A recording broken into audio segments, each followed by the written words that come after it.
क्या उत्तराखंड की प्रमुख चार धाम यात्रा शुरू होने वाली है?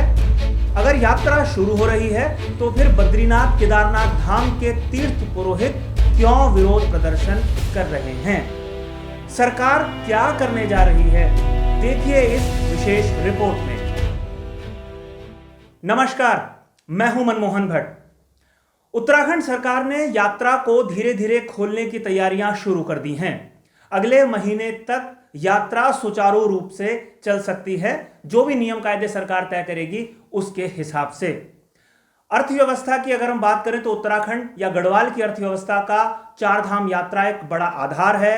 हजारों तीर्थ पुरोहितों की आजीविका का यह बड़ा माध्यम है। लेकिन यात्रा शुरू होने से पहले ही तीर्थ पुरोहित शीर्षासन करने लगे हैं, सरकार का विरोध करने लगे हैं। सरकार का विरोध करने की सीधी सीधी मंशा देवस्थानम बोर्ड है। तीर्थ पुरोहित चाहते हैं कि सरकार जो मंदिरों का नियंत्रण अपने हाथ में ले रही है उसको वो मुक्त कर दें। वास्तव में त्रिवेंद्र सरकार ने 2019 में देवस्थानम बोर्ड का गठन किया था। इसमें उत्तराखंड के चार धामों यानी कि बद्रीनाथ, केदारनाथ, गंगोत्री, यमुनोत्री सहित 50 से ज्यादा मंदिरों का अधिग्रहण एक तरीके से कर लिया था, उनको अपने नियंत्रण में कर लिया था।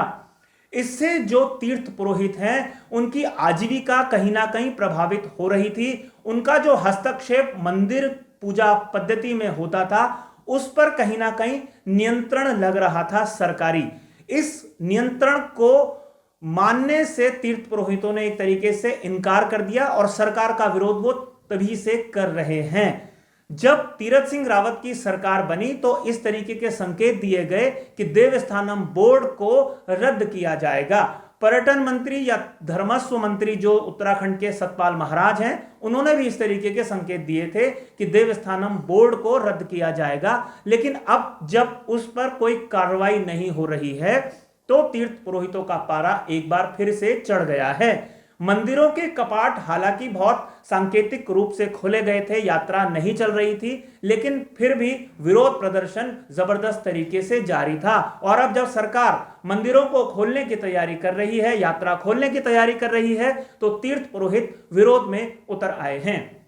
हालांकि जो देवस्थानम बोर्ड है वो विधानसभा से पारित कानून के तहत बनाया गया है और अगर उसे रद्द भी किया जाता है तो उसके लिए भी वही सारी प्रक्रियाएं अपनानी पड़ेंगी जो कानून को बनाने के लिए अपनाई गई थी। उसके लिए सरकार के पास कितना समय है वो सरकार को मालूम होगा, क्योंकि इस समय कोई भी सत्र नहीं चल रहा है और आने वाले कुछ महीनों में चुनावी प्रक्रिया शुरू हो जाएगी। तो सरकार कैसे इस बोर्ड को भंग कर सकती है, इस एक्ट को रद्द कर सकती है, यह अपने आप में एक बड़ा सवाल है।